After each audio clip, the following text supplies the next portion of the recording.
Good afternoon. Good afternoon. Welcome to the New Mexico Black Lawyers Association Lunch and Learn series. This is really an exciting time. My name is Sonia Gibson Rankin. I'm the treasurer of the New Mexico Black Lawyers Association.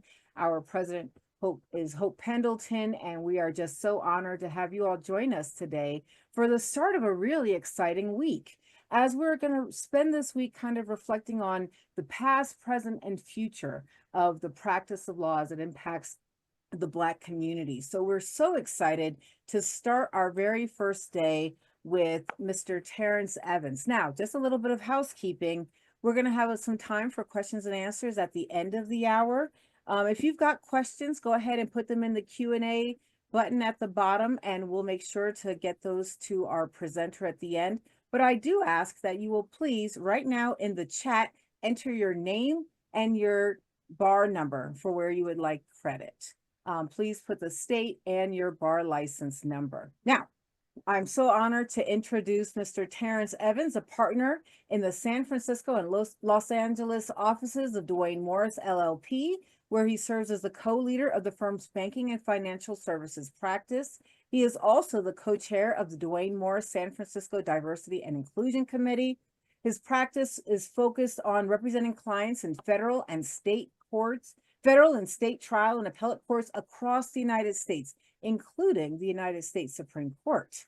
We are just so honored. I can go on, but in particular, I had this great chance to meet Mr. Evans this summer at the National Bar Association conference, where he is a past president of the Charles Houston Bar Association, the oldest Black bar association in California. He is also chair of the California Lawyers Association, the largest voluntary state bar association in the United States, representing the interests of more than 260,000 California lawyers.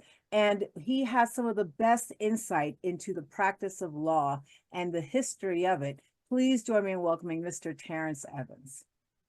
Thank you so much. It is a great honor to be here, and I think it's amazing that we're having this conversation at this time. Given what has happened in the past few weeks, I think it's more important now than ever that we have this discussion. When I do these diversity presentations, and I've had the honor of giving literally hundreds of these presentations, I think this year alone, I've given about 70 of these presentations, and I tailor them for different groups. I always incorporate some history to create the context of where we've been and where we're going, and we can have a true appreciation of all of the sacrifices that have been made to get us to this point. This presentation will help us understand issues as it relates to elimination of bias, have an appreciation of history, and also give us some thoughts about how we move forward as we continue to fight for justice, diversity, equity, and inclusion. And I have here on the screen what some of these goals for the program are. Now, over the past several years, I have been following how different jurisdictions have responded to diversity, equity, and inclusion training. And going back to May of 2021, there were about 14 states that were considering placing restrictions on diversity, equity, and inclusion. And as we move forward through the past several years, there has been this increasing resistance to having discussions about diversity, equity, and inclusion, discussions about racial justice, and discussions about history as it actually happened. Fast forwarding to this month, the UCLA Law School has, and I include this in the materials, and please don't fret if it seems like I'm going a bit faster than you would like through these materials. All of these materials will be made available to you. But if you visit the UCLA Law School website at the link that I've provided in the materials, you will find that we now have 28 states that have placed restrictions on having the conversation that we're having today. Some of these jurisdictions have actually criminalized having this discussion in grades K through 12 and have continued to make it harder to have these types of discussions. For years, I would talk about California as being the gold standard when it comes to creating access to diversity, equity, and inclusion training, creating access as it relates to teaching history of underrepresented groups and women and members of LGBTQ community. I believe California was the first state to mandate this type of training. But there has, even in California, been resistance to diversity, equity, and inclusion training. And we're now up to 7 school districts that have placed restrictions on this very discussion. Just a week ago, I was in one of those districts, Orange County, giving a presentation to a group of tax lawyers on many of the topics that we're talking about today. And it was very interesting to be in a place in California where the conversation that we were having had been banned by the local school district. I do want to point out that there are some jurisdictions that have gone the opposite direction. So if we look at this map in the written materials, there are 17 jurisdictions that have gone the opposite direction and trying to create more access for diversity, equity, and inclusion training. So it is important to keep these things in mind. I will say, and I want to acknowledge the elephant in the room, this obviously is not a political discussion, but in the aftermath of the most recent presidential election, there are some concerns about what the implications will be as we move forward for this type of training. In Project 2025, which was much talked about in the most recent presidential campaign, there is a set of plans to further restrict access to diversity, equity, and inclusion in higher education and government agencies, and even as it relates to private employers. So we have a lot to think about as we move forward. There have been nearly 600 bans on critical race theory, on diversity, equity, and inclusion introduced across the country. And I expect as we move into 2025, we're going to see a lot more of that.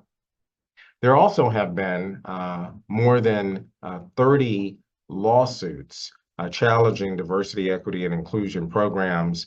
And we talk about some of that in these materials that will be made available to you. And we'll just kind of talk about a few of these.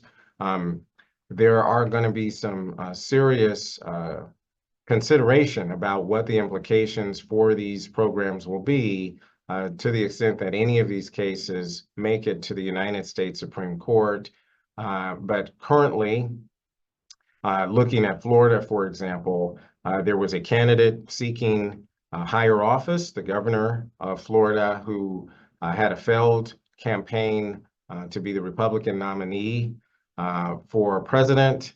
And in an effort to bolster his status within the Republican Party, he put forward legislation known as the Stop Woke Act that placed restrictions not only on diversity, equity, and inclusion within grades K through 12 and within state agencies, but also place restrictions on the ability for private employers to provide or mandate diversity, equity, and inclusion training for their employees. And we talk about, again, some of this in the materials. One case that was brought challenging this legislation pushed by Governor DeSantis was the Honey Fund versus DeSantis case. It specifically challenged these restrictions on diversity, equity, and inclusion provided by private employers. And thankfully, at least at the district court level, they were successful in getting injunctive relief to stop the further implementation of the Stop Woke Act.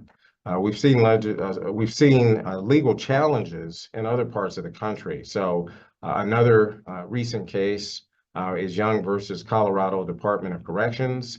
And this was an employee of the Department of Corrections who did not appreciate the diversity, equity, and inclusion training mandated by his employer, and said that the training promoted offensive and racist generalizations about white people. I will provide a word of caution that for those of us who are in this space providing diversity, equity, and inclusion training, it's important to be very thoughtful about how the message is delivered and to make sure that it's presented in a way that is inclusive. Now, this case ultimately was decided in favor of the employer, and it was affirmed by the 10th Circuit on appeal. But again, there were some words of caution for employers, for educational institutions, et cetera, that are providing diversity, equity, and inclusion training to do so in such a way that is inclusive, avoids making any type of racial generalizations, but of course, tells history as it actually happened, which is what we will be doing today. There are additional examples that I've provided in the materials in another one of those cases. Again, there's more than 37, I believe, of these cases pending or recently filed. This is a Seventh Circuit case, and here a former white manager of Honeywell alleged that he had been retaliated against for basically voicing his opposition to the mandatory diversity, equity, and inclusion training that Honeywell required of its employees. The training was online. It was only 20 to 30 minutes. There were videos, different scenarios. Ultimately, this case was decided in favor of the employer. This went up on appeal to the Seventh Circuit, and the Seventh Circuit again sided with the employer and found that the employee's attempt to make an argument under Title VII would not be successful. Another case that we have included in the materials is the Arsenault versus HP case. And again, this employee alleged that he had been terminated for his opposition to the company's DEI training and made a number of comments suggesting that the training was shaming and degrading for people who were not diverse. This case is still pending, and we will see how it ultimately fares as it works its way through the system. But these are just, again, some examples of litigation that's pending, and I expect in light of the recent election, we're going to see a lot more litigation challenging DEI programs. I also want to mention that just in the past year and a half, we've seen more than half of the Fortune 500 scale back their diversity, equity, and inclusion programs. And we see that in the aftermath of the affirmative action cases, which limited the consideration of race in admissions, both in private and public colleges and universities and professional schools, that it has had a chilling effect. And people have had this reaction where they have basically run away from these programs. I want to encourage people to not run away, but to lean into diversity, equity, and inclusion. Do not lessen your commitment. You may have to change your strategy, and that is something that I have been working with companies all over the country. This year, I've given presentations to tech companies, more than 70 tech companies at different in-person and online events that we've had. We have done presentations for numerous banks across the country, insurance companies, manufacturing companies, court systems, educational institutions, helping them find ways in light of this new legal and political reality to remain true to promoting diversity, equity, and inclusion without also creating legal exposure for yourself. So we'll get into a little bit more of that later, but we are here to help. Now, when we talk about diversity, we're talking about representation. We're making sure that people have a seat at the table.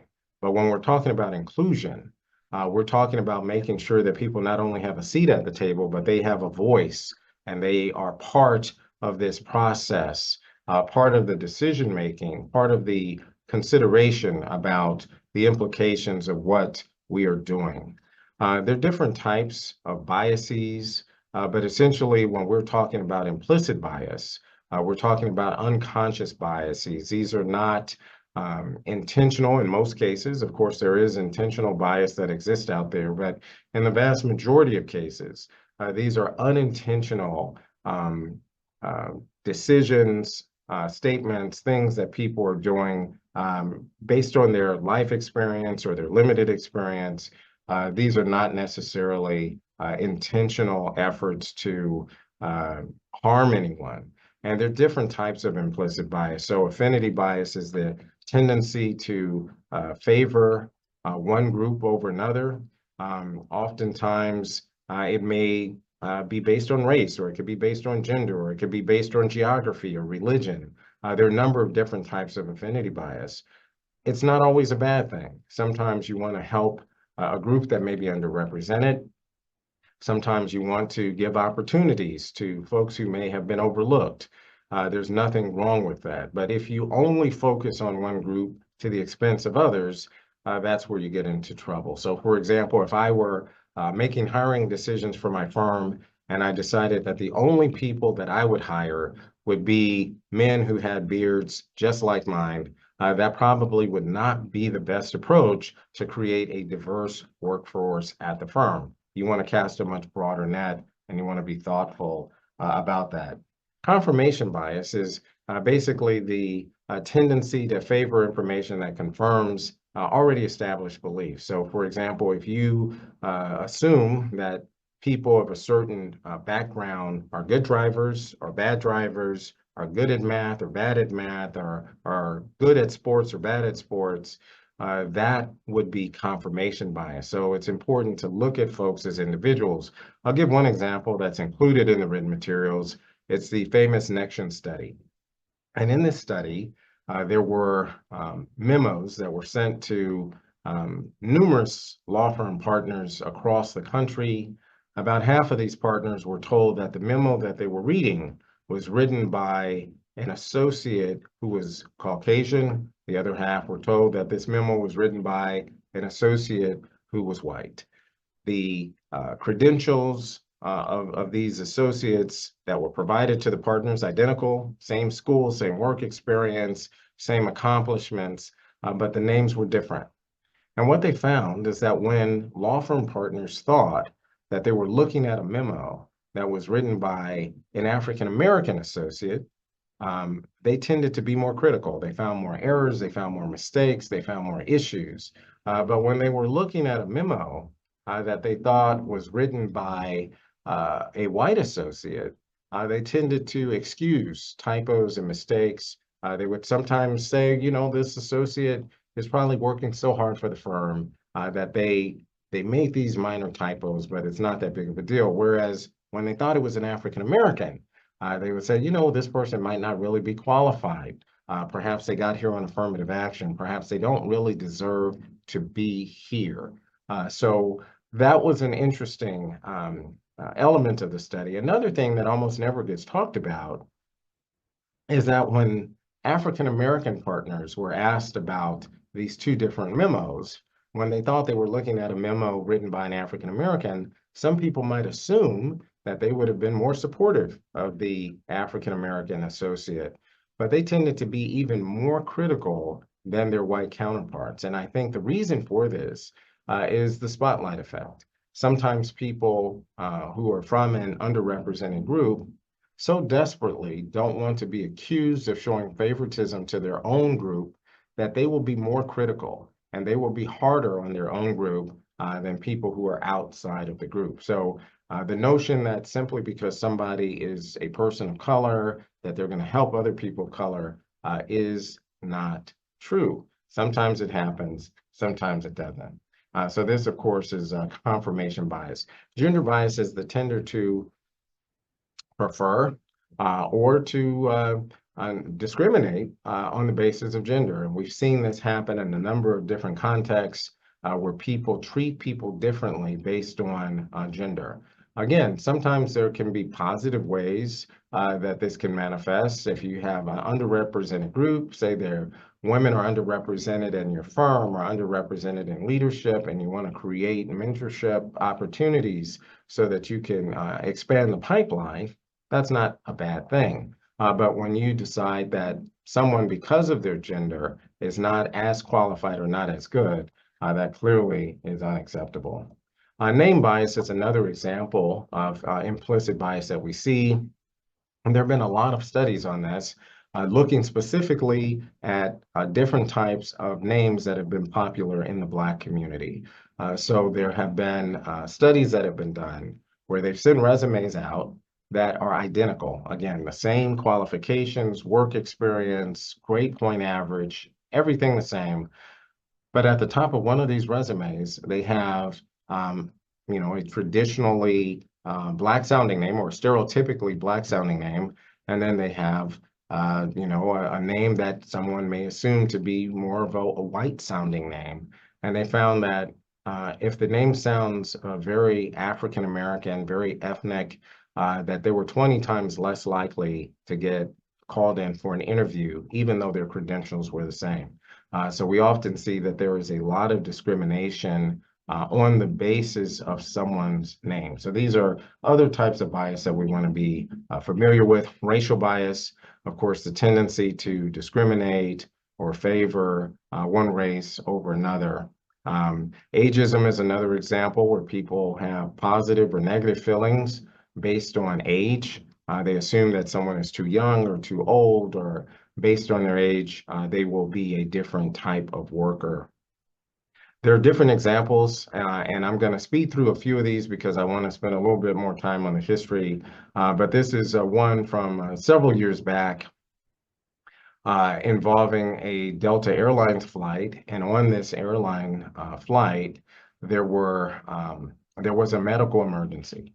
And flight attendant goes on the loudspeaker and says, we have a medical emergency. We need a doctor. Is there a doctor on board who can come and provide assistance? There's a Black woman on board. She raises her hand, says, I'm an emergency room physician. I'm able to help. Her name was Tamika Cross. She rushes to the front of the plane. Flight attendant doesn't believe that she's a real doctor. It says, I'm sorry, sweetheart, we need a real doctor. Why don't you please go back and have a seat? So Dr. Cross, who is a real doctor, a very accomplished doctor, goes back to her seat, goes in her purse, gets her credentials out, proves that she's a real doctor, runs back to the front of the plane and says, these are my credentials. I'm a real doctor. Here's everything here. I have all of my experience. She's still not believed and asked to have a seat. There's a white man on the plane who has no credentials with him, no anything identifying him as a doctor, but he simply says that he's a doctor, and he's immediately believed, and he's allowed to provide assistance to the passenger. And this is something that comes up frequently with African American professionals and other professional colors. It happens frequently with women. And I'll just give a couple of examples. Several years ago, I had an oral argument in the Sonoma County Superior Court. It's in Northern California, very, high exposure case. And I was dressed in a suit. I had my briefcase. I had my papers. I was ready to argue this very important motion. And as I go through security, the sheriff's deputy pulls me aside and asks me, what am I doing there? And I said, well, I'm here to argue a motion. It's going to be with, Judge so-and-so and Department so-and-so. The sheriff's deputy says, I need you to step over here. And to make a very long story short, the sheriff's deputy was convinced that I was impersonating a lawyer, did not believe that I was a real lawyer, didn't care that I had business cards, didn't care that I had pleadings and my name was on the top of the pleadings, didn't care that I said you can look me up on the internet and you can find me on the firm website, just wasn't interested in anything that I had to say. And I was detained for so long that I missed the oral argument in this very important case. It was very frustrating. I could not convince this sheriff's deputy that I was a real lawyer. On the bright side, I still won that argument, still won that case. The judge, who didn't realize what was happening to me, ruled against the lawyer on the other side, who was there to argue and did argue by himself, just based on the quality of our papers. So for any young lawyers who are watching this, please make sure that the quality of your written work that you provide to any court is the absolute best that it can be, because many times decision will be made based on the quality of your written materials. I want to get into another couple of examples, but obviously in this situation, the patient, the doctor, Delta Airlines, other passengers were all harmed by this unfortunate experience. There are other recent examples, going back a few years, Hurricane Katrina, we see bias in the media where African-American young man who was trying to survive one of the worst natural disasters in history, grabbed some food from a store that had been destroyed by the hurricane, just trying to survive, just trying to live. And the newspaper describes him as having looted the store. But a group, a couple of white folks who had been through the same horrific experience, they're just trying to live, they're described as having found bread and soda. So different characterizations, even though these folks were under the same circumstances.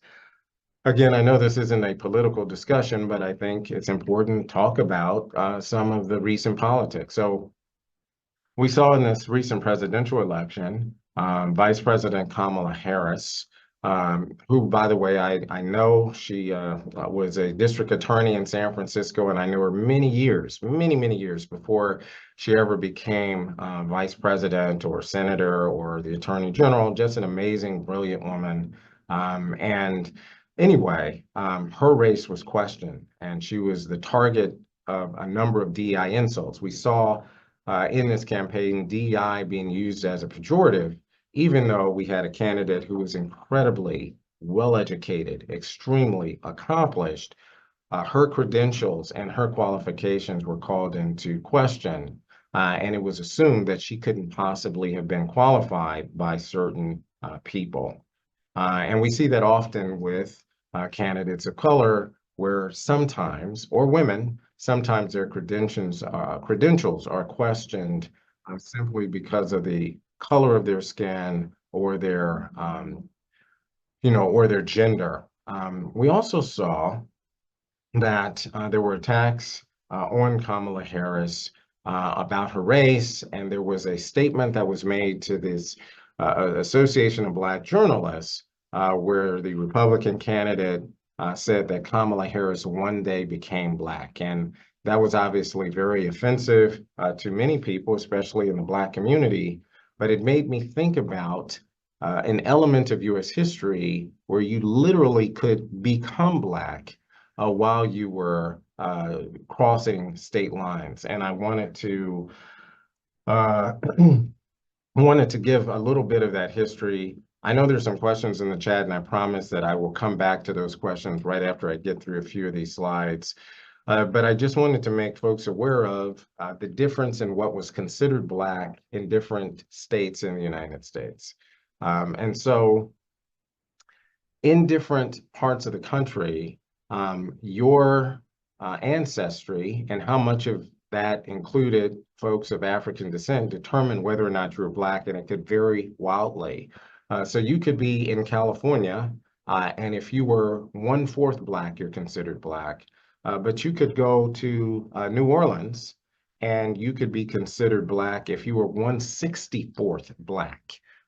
You could still be considered Black, even though you may look white. And so there were different states that had different rules on how much Black blood, how much Black DNA, how much Black ancestry you were allowed to have before you could be considered white, and whether or not you were still Black. And this had implications for your education, whether or not you could even get an education, because in many jurisdictions, it was illegal for Blacks to even learn how to read, legal for Blacks to go to any colleges, universities, any secondary schools, high schools, elementary schools, where you could live. There was redlining that determined whether you could live in a certain neighborhood depending on how much Black ancestry you had, whether or not you could become a lawyer, whether or not you could become a judge, whether or not you could vote, whether or not you could even go to the hospital, all determined based on how much ancestry you had.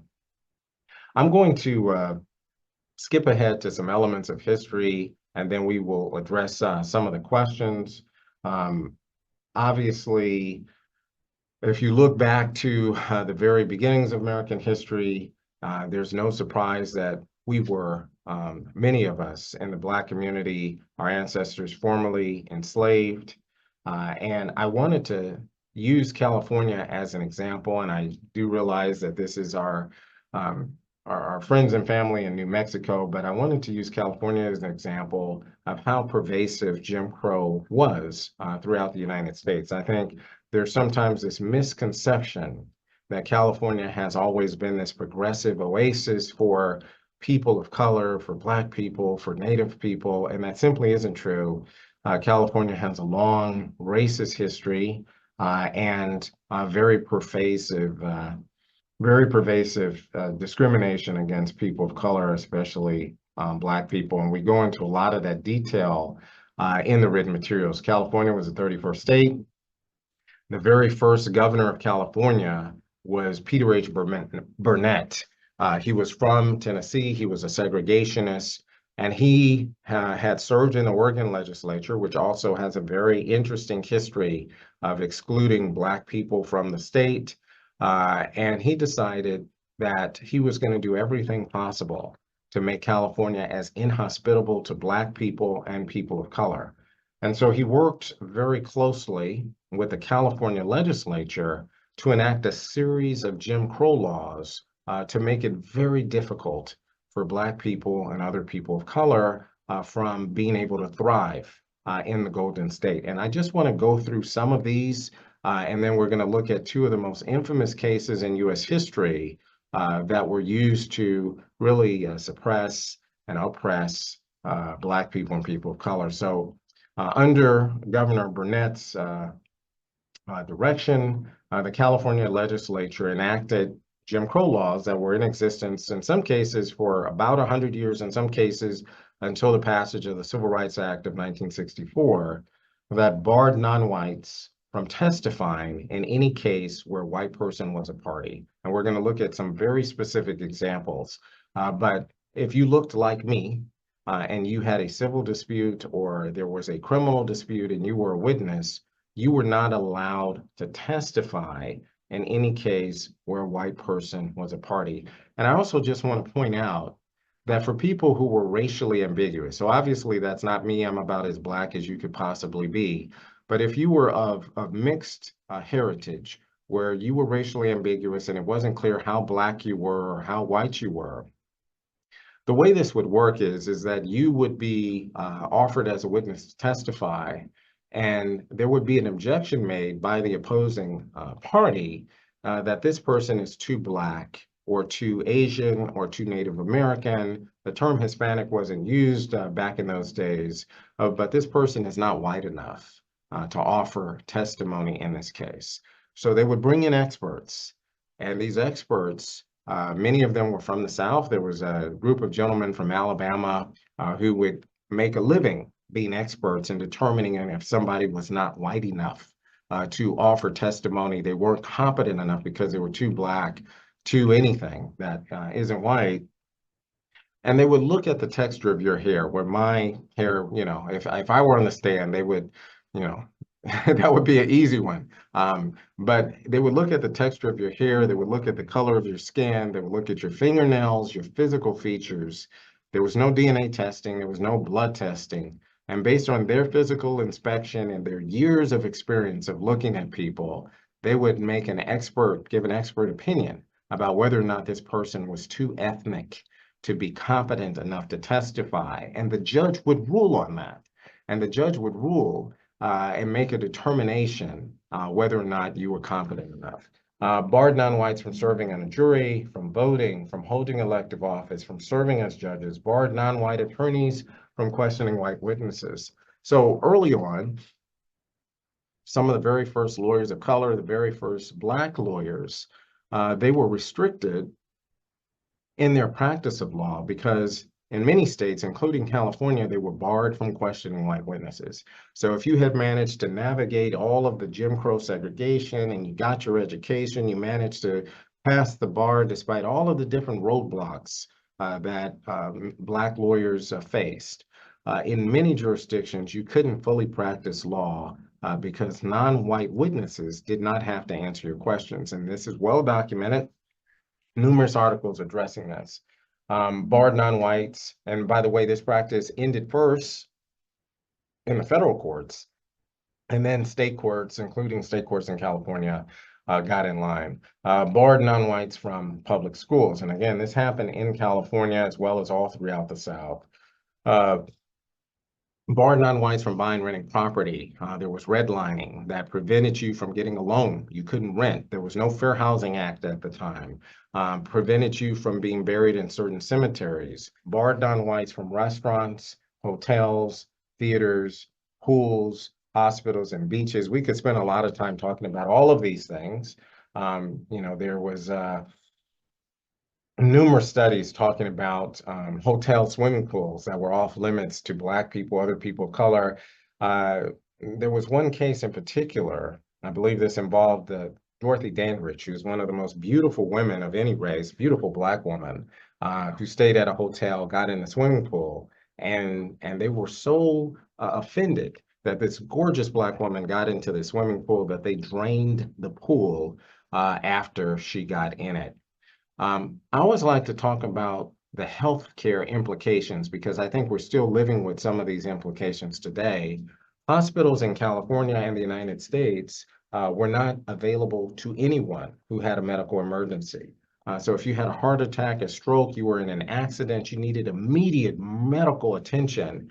If you looked like me, you could not go to any hospital. You could only go to a hospital that served people of color. And if that hospital was hundreds of miles away, you died. That's just the way it was in the United States. That's the way it was in California. You could only go to hospitals that served non-whites. My mother and all of her siblings were born at home because they did not live near a hospital that served people of color. Denied admission to bar associations. I think it was mentioned that one of my roles that I have is I'm director of Region 9 of National Bar, the oldest Black bar association in the world. And the reason why we have a National Bar Association, and I actually include this in the materials because I want you to have this history, is because Black people and other people of color were excluded from the American Bar Association. It used to not, going back to the founding of the American Bar Association, there was no requirement that you list your race. And you had, I believe, four Black people who became lawyers in spite of all of the different challenges, joined the American Bar Association, and it was later discovered that somehow these four Black people got in, so they changed the application requirement where you had to list your race to make it easier to discriminate against Blacks and other minorities. And so that is how the National Bar Association was born, and that's why we have these diverse bars today. Denied equal pay for equal work, prohibited whites from marrying non-whites, barred from public transportation, et cetera. I want to get into, again, two of the most infamous cases in American history, the first being People versus Hall. This was a California case, and it involved a white man who had been convicted of murdering a Chinese man in California in the presence of multiple Chinese witnesses. There was no question that this white man had committed this murder. These Chinese witnesses were able to testify as to what they saw. He was convicted. The question, though, when this went up on appeal, and it went up on appeal to the California Supreme Court, is whether or not this conviction was going to stand. So there was a statute in California. It was Section 394 of the California Civil Practice Act, and it provided no Indian or Negro shall be allowed to testify as a witness in any action in which a white person is a party. So the question before the California Supreme Court is, what are we going to do with Asian people? We already are treating Black people like dirt, right? We're already treating Native American people like dirt. They're not allowed to open their mouths. They're not allowed to testify. They're deemed incompetent based on the color of their skin, the texture of their hair, their physical features. They can't testify against white people. But are we going to treat Asian people the same way? Are we going to treat them the way we already treat Blacks and Native Americans, or are we going to confer white privilege on Asian people?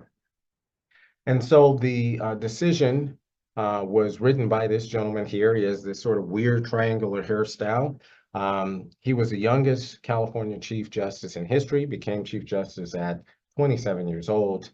And to make a very long story short, the California Supreme Court decided that they were not going to confer white privilege on Asian people, that the term Negro and Black and mulatto, these are just catch-all terms for anybody who is not white. And so they decided that they were going to treat Asian people the way they were already treating Black people and not allow them to offer testimony, even though the evidence was irrefutable that this white man had committed this murder and his conviction was overturned.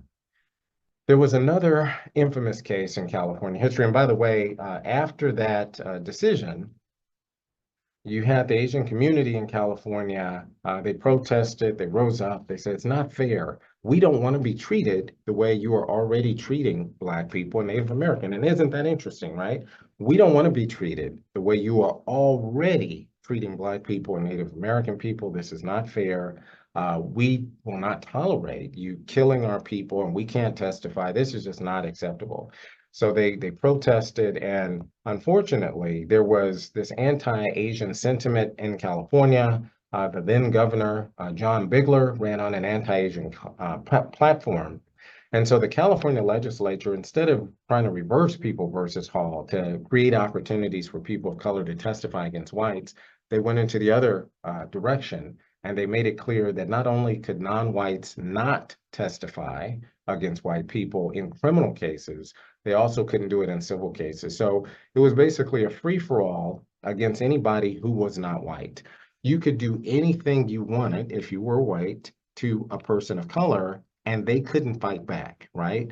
You could go and take their land, you could take their house, you could do any sort of physical assault on these people. And there was no way for them to get help. They couldn't call the police. They couldn't call anybody. They couldn't sue you. They couldn't, press charges against you. They were just at your mercy, unfortunately. So that did not work out well for the Asian community. Fast forward to another infamous case. This is People versus Alea. And in this case, you had a white man who was convicted of first-degree murder, and the witness was a man of Turkish descent. And so this witness had dark skin, but he had Caucasian features. And so the issue for the California Supreme Court is what makes somebody incompetent? Is it the color of their skin? Is it their physical features? Is it some combination? And so there was a real concern for the California Supreme Court that if you were white and you went to the beach and you got a suntan and you got some, nice brown tan, if that suntan would then make you incompetent. In other words, could you lose your white privilege simply by going to the beach? Serious. This was a real consideration of the California Supreme Court. Would you lose white privilege simply by getting a suntan? Is that what makes you incompetent?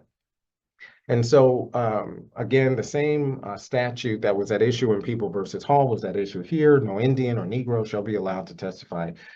So to make a very long story short, the California Supreme Court concluded that it would not be fair for white people to lose their privilege simply by getting a little bit of color by hanging out at the beach, hanging out in the sun. So they said you have to have the right combination of physical features and skin color to have white privilege. And you won't lose white privilege by getting darker skinned as long as you look white. But it doesn't work in reverse.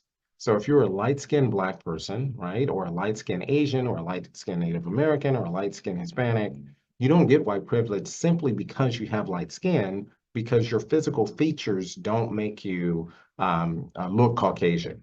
So you have to have that right combination. And they didn't really go into a lot of detail. I guess it's, kind of like it when you see it. But they ultimately found that this Turkish witness had the right combination of physical features and would be allowed to have his testimony admissible.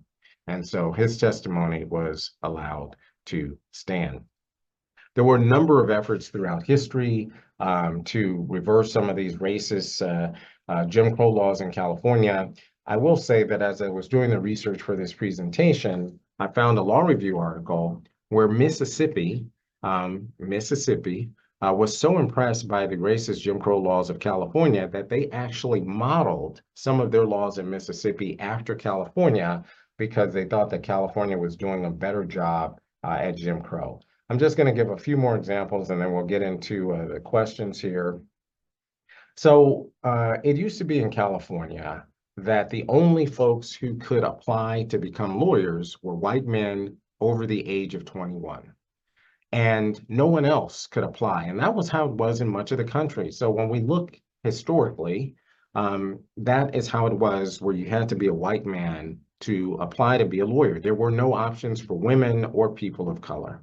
And so as we try to understand some of the disparities that exist today, some of these go back to the past.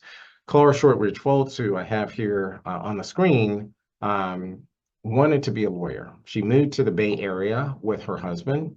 He abandoned her, left her with 5 kids, and she concluded that if she could become a lawyer, she could earn a living that would help her to afford to take care of her children.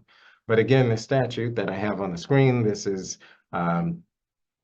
California Code Provision 275. It said that you must be a white man over 21. So again, to make another very long story short, Clara lobbied the California legislature to change this law, and she had a couple of options. She could have changed it where it only helped white women, or she could be a bit more broad in her efforts to help people of color as well.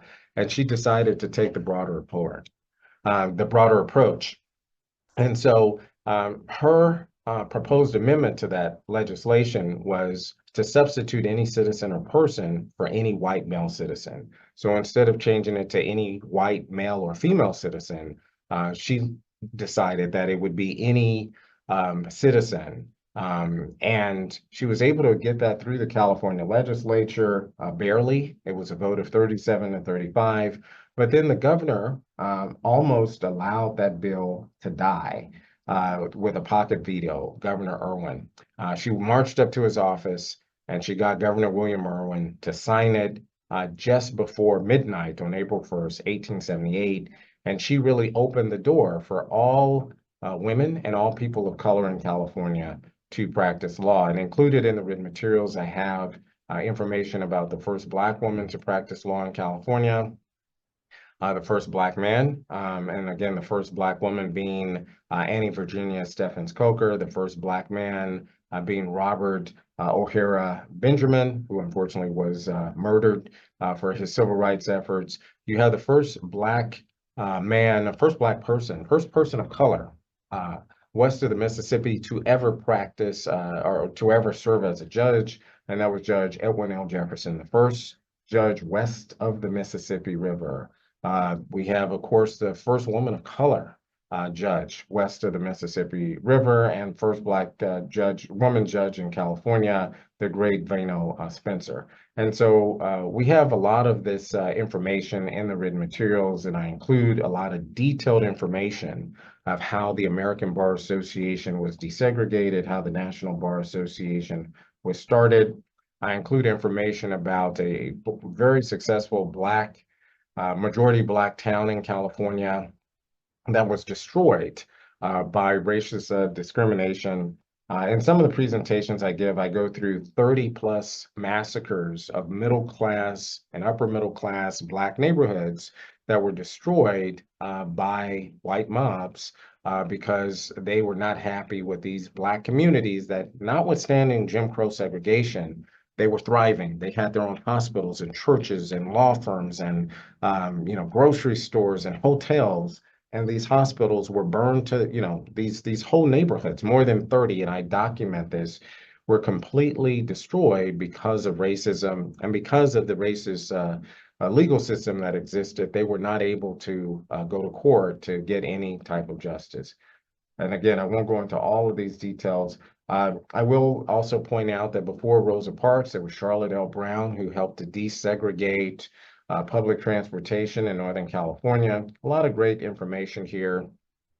Since we just had the World Series and I do not like the Dodgers, I will point out that Dodger Stadium is the result of redlining and racism. Essentially, when the Dodgers moved to California from the East Coast, redlining was used and eminent domain was used to force Hispanics and Blacks. We had some family members in my family that lost their homes, to basically force these people out of their homes. You can see in the pictures and the written materials, they were forced out at gunpoint, so their homes could be destroyed, to make way for Dodger Stadium. And this is what it looked like before there was a Dodger Stadium.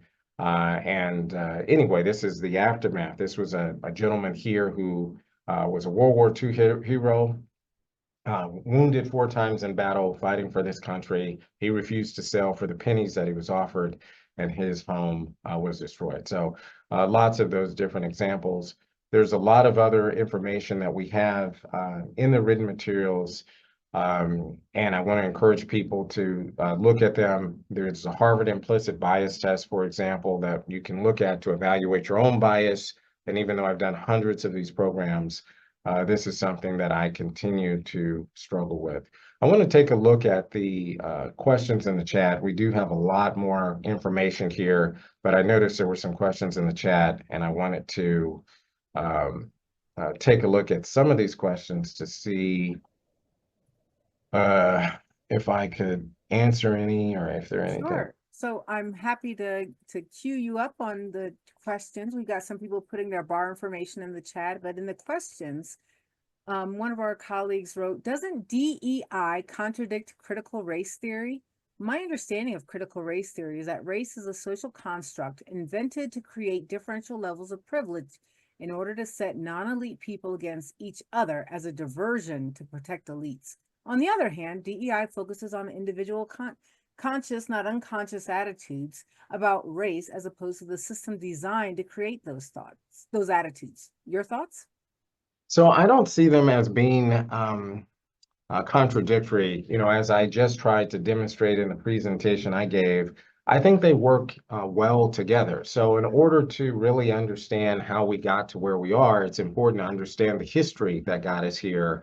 If you want to understand some of the disparities that exist, whether it's underrepresentation of women in the legal profession, it's helpful to know that for decades in this country, you couldn't become a lawyer if you were a woman, or if you were a person of color, you were excluded from the profession. If you want to understand the disparity in education, for example, between African Americans and Hispanics and the white community, it's helpful to know that for generations, communities of color were excluded from higher education, even though their taxpayer dollars were funding that. If you want to understand the economic disparities, it's good to know that during the New Deal, the GI Bill, where you have 1.2 million African Americans fight bravely for this country, were excluded from those opportunities. So I think understanding that history, which is really kind of the basis for critical race theory, also helps you appreciate some of the diversity, equity, and inclusion, because you understand where people have come from.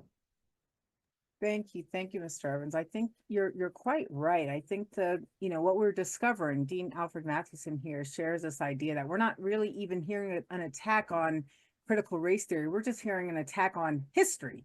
Right. They don't even want to just say the chronological what occurred, let alone some of the reasons and the rationale behind it. They don't even want to bring up the disparities with the GI Bill or how it was implemented or all of that. Not even just the straight facts. I think you're absolutely right. What do you just? Oh, go ahead. Well, I was just going to say, and just along the lines on that history, Texas, for example, has I think one of the most extensive book bans in the country. And many of those books written by Toni Morrison and Maya Angelou and James Baldwin and so many other incredible authors tell that history of how we got here. But I think you were in the middle of a thought. I'm sorry, I didn't mean to. No, I'm kind of wondering, Hope, this was so powerful, and thinking about your work for the entire state of California, and here we are in New Mexico, these two special spaces that are still thinking intentionally about these topics.